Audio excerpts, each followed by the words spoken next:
जय हिंद जय भारत। आप देख रहे हैं अजय भारत मीडिया, जहां हम बनते हैं जनता की आवाज़। आज हम आपको लेकर आए हैं गुरुग्राम के जैकमपुरा रामलीला मैदान में, जहां पर आयोजित हो रहा है सामूहिक विवाह।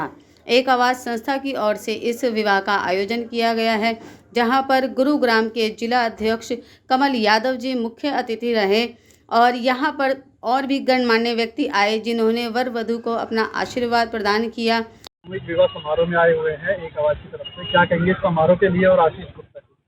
देखिए, सबसे पहले तो मैं एक आवाज़ जो हमारी ये संस्था है, आशीष भाई और पूरी टीम, वरुण जी हैं, सिंगला जी हैं, सबको मैं बधाई देता हूँ। और समय समय पर पहले भी मैं इनके कार्यक्रम देखता रहा हूँ। बहुत सुंदर आयोजन समय समय पर करते हैं।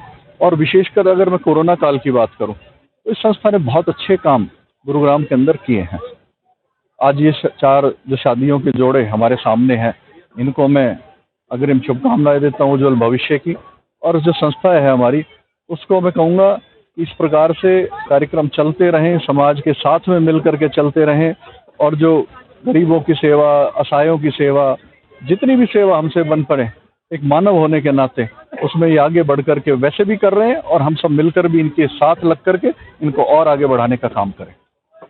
आज समाज में जहां करोड़ों खर्च करने के बाद एक शादी की जाती है, वहीं यहाँ पर इतने कम खर्चे में इतने बढ़िया तरीके से चार शादियाँ हो रही हैं, तो ऐसे में लोगों को आप क्या मैसेज देंगे? देखिए, निश्चित रूप से दहेज प्रथा बढ़ी है और कहीं ना कहीं इस पर अंकुश लगाने का काम हम सबको करना चाहिए। आज जो समाज के अंदर दहेज की जो कुरीति फैली है, उस पर हम सब समाज मिलकर ही इसको समाप्त कर सकता है। और मुझे लगता है कि एक सिंपल तरीके से शादी या कोई भी समारोह हो, उसको हमें करना चाहिए।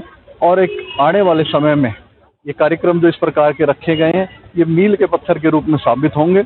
और मेरी पुनः पूरी संस्था को और सभी कार्यकर्ताओं को बहुत बहुत शुभकामनाएं हैं और इनको बधाई भी देता हूं सुंदर आयोजन के लिए। नमस्कार, मेरा नाम धर्मेंद्र फौजी है और समाज सेवी के तौर पे यहाँ पे उपस्थित हुआ हूँ। और मैं एक आवाज़ संस्था की पूरी टीम का, उनके अध्यक्ष का, उनकी पूरी टीम का मैं धन्यवाद करना चाहता हूँ। ये जो समाज के कार्य हैं, ये एक नेक कार्य हैं, दो घरों को मिलाते हैं, दो जोड़ों को मिलाते हैं। और कई हम देखते हैं आज के टाइम में जगमगाती हुई शादियां जिनमें करोड़ों रुपए खर्चे हो रहे हैं, और वहाँ पे इन बच्चियों के दिल में और इन बच्चों के दिल में भी कसक होती है कि हम भी काश ऐसे बड़े बड़े टेंट लगते हैं हमारी शादियों में। तो उस कसक को, और जिनके पास में इस तरह की शादियां करने के पास समर्थ नहीं है, उनको एक अच्छा प्लेटफॉर्म देने का काम किया। ये एक समाज का बहुत बड़ा काम है। इसके लिए मैं एक आवाज़ संस्था की पूरी टीम का धन्यवाद करना चाहूँगा और बड़ा गौरव महसूस, अपने आप को यहाँ गौरवान्वित महसूस कर रहा हूँ यहाँ पे आके। और फिर से दोबारा से मैं हर गुड़गांव वासी से ये निवेदन करता हूँ कि इस तरह की जो मुहिम होती है, किसी भी संस्था की हो, उनमें बढ़ चढ़ के भाग लें और उनका सहयोग करें। आप सभी को नमस्कार, मेरा नाम आशीष गुप्ता, एक आवाज़ संस्था के अंदर मैं अध्यक्ष के तौर पे काम कर रहा हूँ। और आज एक आवाज़ संस्था की तरफ से चौथा सामूहिक विवाह समारोह था, जिसके अंदर हमने 4 बेटियों का विवाह करवाया है। और आगे भी हमारी मुहिम ऐसे ही चलती रहेगी। कोशिश है कि आने वाले समय में भी हम और बढ़ चढ़कर इसमें बेटियों का विवाह करवाएंगे। आज ये चौथा सामूहिक विवाह आपने कराया, तो अब तक टोटल कितने विवाह आप करा चुके हैं? आज ये हमारा चौथा सामूहिक विवाह था। इससे पहले 3 हम करवा चुके हैं, जिसमें पहले में हमने 11 कन्याओं का, फिर 12 का, फिर 7 का और इस बार 4। अगली बार भी हम उम्मीद है कि हम इसमें बढ़ चढ़कर और ज़्यादा से ज़्यादा कन्याओं का विवाह करवाने की कोशिश करेंगे।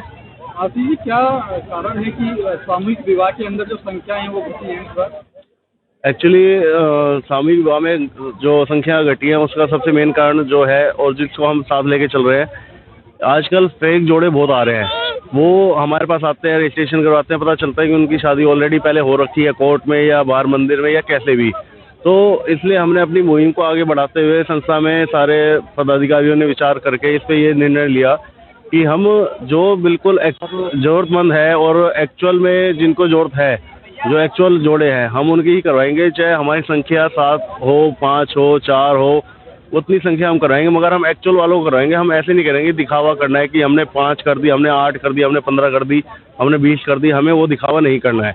क्योंकि हम ये समाज से ही दान पुण्य लेके काम कर रहे हैं। समाज का दान दिया हुआ इतना भार होता है कि अगर हम उसको गलत जगह लग जाए या गलत जगह लगा दें तो अपने आप में इतना भार हो जाता है कि हम उसको कभी चुका नहीं सकते।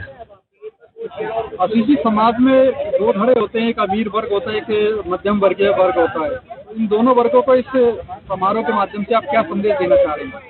मैं दोनों इस समारोह के माध्यम से दोनों वर्गों को सिर्फ एक ही संदेश देना चाहता हूँ कि आने वाले समय में चाहे मध्यम वर्ग हो, चाहे एक उससे ऊपर का अमीर वर्ग जिसको हम कहते हैं वो हो, आप जितना पुण्य कर सकते हैं, जितना दान कर सकते हैं आप करें। हम आपको ये नहीं कहते कि आपको इतने पैसे देने या आपको इतना दान करना है, आप अपनी क्षमता के हिसाब से करें, मगर जोर करें। आज के टाइम में ये मुहिम जो है ये हर किसी को चलानी चाहिए, क्योंकि आपका कुछ परसेंट, कुछ अंश किसी अच्छे काम में लगेगा तो वो आपको आगे लाभ देगा। बहुत बहुत धन्यवाद। धन्यवाद। सूरज गोयल, संरक्षक एक आवाज संस्था। देखिए, सबसे पहले तो मैं आप लोगों का धन्यवाद करता हूं कि जो मीडिया कर्मी है, हम लोग तो कुएं के मेंढक रहते हैं। एक स्थान पे जो भी कार्यक्रम कर रहे हैं, एक उसका सीमित दायरा होता है, उसको जन जन तक पहुंचाने की जो कार्य है वो आप लोग करते हैं। उसके लिए मैं आपका बहुत बहुत आभार और धन्यवाद करता हूं। आप जानते हो, एक आवाज संस्था का जो गठन हुआ था, उस गठन का कारण ही ये था कि लोगों की समस्याओं को सुनकर उनको कमियों को, उनके दुखों को हम कम कर सके। इस निमित्त हम लोगों ने इस संस्था का गठन किया। 2016 से निरंतर ये कार्य कर रही है। 2019 में इस संस्था को मैंने रजिस्टर्ड कराया और उसके बाद जब कोरोना काल आया तो संस्था का एक एक सदस्य है घर तक राशन पहुंचाने का काम, मास्क बांटने का काम या ऐसे जो भी काम जो जरूरी थे वो एक संस्था के सदस्यों ने किया। और पिछले ये चौथा साल है हमारा जो हम इस तरह जो वो परिवार जो अपनी बेटियों की शादी करने में आर्थिक रूप से कमजोर हैं, उन लोगों की शादी कराने में ये संस्था हमेशा तत्पर रहती है। और हमारा हमेशा मन रहता है कि साल में एक कार्यक्रम हम इस प्रकार का कर पाएं। और पीछे हमने भी कार्यक्रमों को जोड़ा। इसके अंदर जो बहुत मिनिमम से रेट पर हमने तीर्थ यात्राएं कराने का कार्य किया, हमने हेल्थ चेकअप लगाए, रक्तदान शिविर का आयोजन किया। इस प्रकार के काम या जो भी हमारे संज्ञान में ऐसे कोई काम आएंगे जो समाज से जुड़े हुए हैं, उन पर भी हम विचार करेंगे और लोगों तक हम उनके प्रयासों को और उनके जो परेशानियां हैं उनको कम कर सके। तो अब ये समझेंगे इस संस्था का कोई कार्य हम लोगों ने किया। इसीलिए हमारी पूरी संस्था का एक एक सदस्य पूरी तरह से इसके प्रति पूरी तरह से समर्पित है और ये संस्था इसी प्रकार काम करती रहेगी। Thank you. मैडम, आज आप यहाँ पर सामूहिक विवाह में आए हैं, उसके लिए क्या कहना चाहेंगे? लेकिन सबसे पहले तो मैं आपके चैनल से सभी जितने दर्शक सुन रहे हैं और देख रहे हैं उनको जय श्री राम। जय श्री राम। और वास्तव में एक सामाजिक संस्था है, ये राजनीतिक संस्था नहीं है और समाज हित के कार्य बिना किसी भेदभाव के करती है। इस तरह का सामूहिक विवाह होना और करना वास्तव में ही व्यक्ति के अच्छे प्रदर्शन को समाज में प्रदर्शित करता है।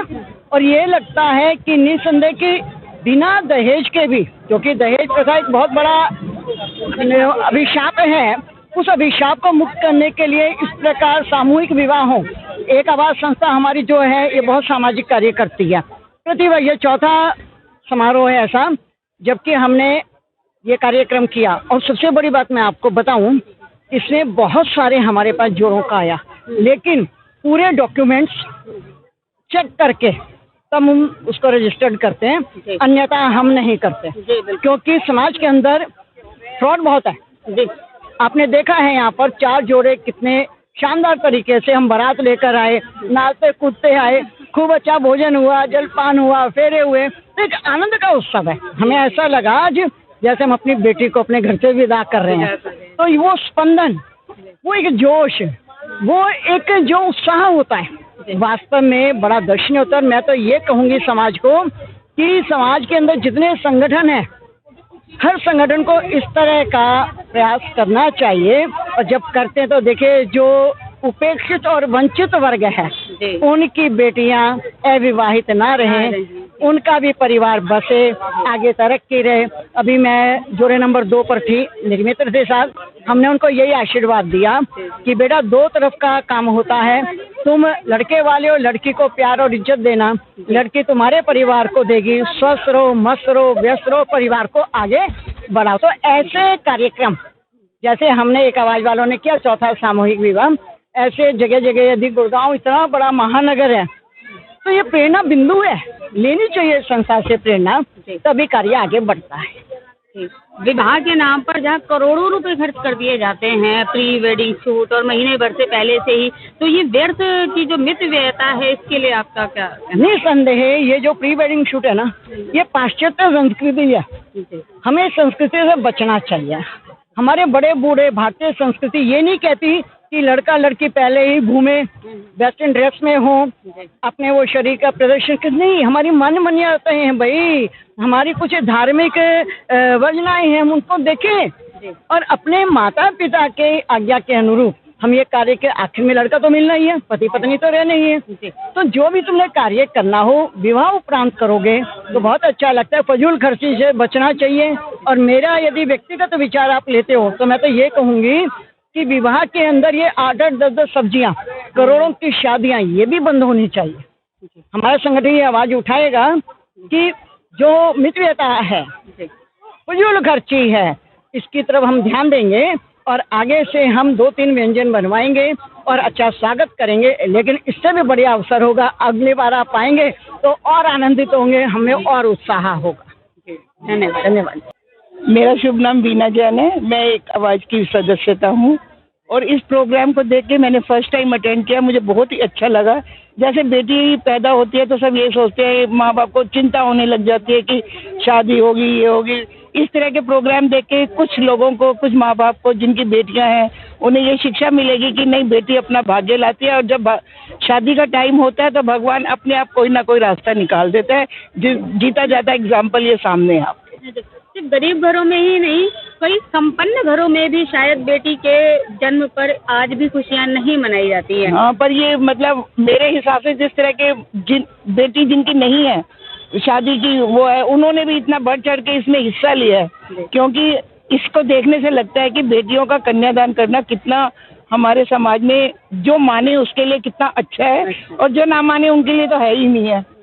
बस यही मेरा यही कहना है कि मतलब बेटियां अपना भाग्य लाती हैं और अपने उससे उनका सब रास्ता निकल जाता है और अपने परिवार को छोड़ के वो अपने ससुराल में जन्म तो पुण्यवानों के घर में होता है। जी जी जी, कोई समझे नहीं होती, जो समझते आप हमारी बेटी नहीं है तो हमें इम्पोर्टेंस पता चलती है। एक आवाज संस्था के अंदर है, आशीष जी की माता जी भी है। हाँ जी। आशीष जी को प्रेरणा देने में माँ बाप का सबसे पहले सहयोग होता है और हाथ होता है, तो क्या कहेंगे आप? मैं तो भगवान से ये प्रार्थना करती हूँ कि मेरा बेटा बहुत ऊंचाई तक पहुँचे। तो आज के समय में जहाँ बेटी को अभिशाप माना जाता होने पर, वहीं ऐसे में आपकी एक आवाज संस्था बेटियों को विवाह करके समाज के अंदर एक उच्च काम कर रही है, तो क्या कहेंगे आप समाज के लोगों के लिए जहाँ बेटी पैदा होने पर गुनाह माना जाता है? नहीं, हम लोग नहीं मानते। मेरी खुद भी 3 बेटियां हैं, तो जिनके घर में बेटी होती है वो बहुत भाग्यशाली होते हैं। तो क्या कहेंगे आप लोगों को, क्या मैसेज देंगे? बेटी होना पाप नहीं है? नहीं है, पुण्य है। हाँ, बहुत बड़ा पुण्य है। किसी किस्मत वाले के घर में बेटियां जन्म लेती हैं। लोगों का मानना है कि शादी में बहुत खर्चा करना पड़ेगा, तो शादी के खर्चे की चिंता आप पे छोड़ दे, बेटियां बहुत। बिल्कुल बिल्कुल, कोई दिक्कत नहीं है। महालक्ष्मी तो हर किसी को चाहिए, लक्ष्मी किसी को नहीं चाहिए। कोई दिक्कत नहीं है जी, हमें कोई घबराहट नहीं होती बेटियों से। बेटियों से ही घर में बरकत होती है। धन्यवाद। मेरा नाम अजय कुमार है, ये मेरी बीवी है माधुरी सिंह। एक बार संस्था में आप सामूहिक विवाह में आपका विवाह किया है जी, संस्था के लिए और अध्यक्ष आशीष गुप्ता जी चाहिए। मैं उनका तहे दिल से बहुत बहुत शुक्रिया अदा करना चाहता हूँ, अपनी तरफ से, अपनी पूरी होल फैमिली की तरफ से बहुत बहुत धन्यवाद। एक आवाज़। आप अभी वर्किंग है? मैं वर्किंग हूँ, मैं उद्योग सेक्टर 18 में। मेरा नाम माधुरी है, मैं बहुत खुश हूँ। शादी बहुत अच्छे से हुई, जैसे चाहते थे सेम वही हुई। हाँ, वैसी हुई है। तो जो कुछ लड़कियां हैं या कुछ लड़के भी होते हैं जो सोचते हैं कि सामूहिक विवाह में शादी करने से वो इच्छाएं पूरी नहीं होती। नहीं, हमारी सारी इच्छाएं पूरी हुई है, हमारी कोई भी कमी नहीं हुई, सब कुछ सही हुआ। तो क्या संदेश देना चाहिए? बस यही दूंगी कि मैं चाहूंगी कि मेरे जैसी और गरीब घर की लड़कियां यहाँ की शादी करें। बहुत बढ़िया करवाया प्रोग्राम, बहुत अच्छा हुआ। आप भी वर्किंग हो? हाँ, सेम जगह पे? हाँ नहीं, अलग अलग। दरअसल अगर ये कहा जाए कि गरीब नहीं है, समर्थ लोगों को भी इस तरह से एक सिंपल विवाह करना चाहिए, दिखावा नहीं करना चाहिए। करोड़ों रुपए खर्च करने से ज्यादा अच्छा है ना? बहुत अच्छा। करोड़ों रुपए क्या करना? बहुत। नाम बताइए। आज जितेंद्र कुमार। समाज के द्वारा जो विवाह कराया गया, क्या कहेंगे इसके बारे में? बहुत अच्छा है, एक अच्छी पहल है ये, ऐसे इस तरह से कराना चाहिए सभी लोगों को, कराना चाहिए। और जो संस्था के अध्यक्ष हैं आशीष गुप्ता, उनके लिए क्या कहेंगे आप? बहुत बहुत धन्यवाद। आपका नाम बताइए। प्रियंका कुमारी मेरा नाम है, बिहार से हूँ। बहुत अच्छा मुझे लगा, ऐसे मिलके गरीब लोगों को करना चाहिए मदद। प्रियंका जी, यहाँ सामूहिक विवाह जो आपने किया है, आपको लगता है कि उसी तरह से हुआ जिस तरह से आप चाहती थी? हाँ। तो आप खुश हैं इस विवाह से? हाँ। तो रेखा जी कहाँ से हैं? मुजफ्फरपुर के पास, पटौदी के पास। पटौदी के पास से हैं। तो यहीं रहते हैं गुड़गांव में? नहीं, यहाँ पे शादी हुई है। यहाँ पर शादी हुई, ससुराल आपका गुड़गांव में है? तिवारी में ससुराल। अच्छा अच्छा। तो कैसा महसूस कर रहे हैं? बहुत खुशी हो रही है मुझको, बहुत खुशी हुई है, और सभी को यही पे। आपकी और सहेलियाँ होंगी या और भी गांव वाले होंगे, तो उनको क्या सलाह देना चाहिए? बहुत खुश है सभी परिवार, यही पे। आपका नाम बताइए। मेरा नाम विजय कुमार है। जी विजय कुमार जी, आज आपने सामूहिक विवाह में विवाह किया है अपना, हाँ जी। तो कैसा फील कर रहे हो और क्या आप कहना चाहेंगे? बहुत अच्छा लग रहा है मेरे को, और मैं कहना चाहूँगा कि सामूहिक विवाह में भी विवाह करें। आप वर्किंग है, काम कहाँ करते हैं? मैं कंपनी में जॉब करता हूँ। कंपनी में जॉब करते हैं, तो अपनी संगिनी को पाकर खुश हैं? जी हाँ। और इस विवाह से खुश हैं? हाँ जी, आपको लग रहा है कि एक ऐसा ही विवाह होना चाहिए? ऐसे ही होने चाहिए।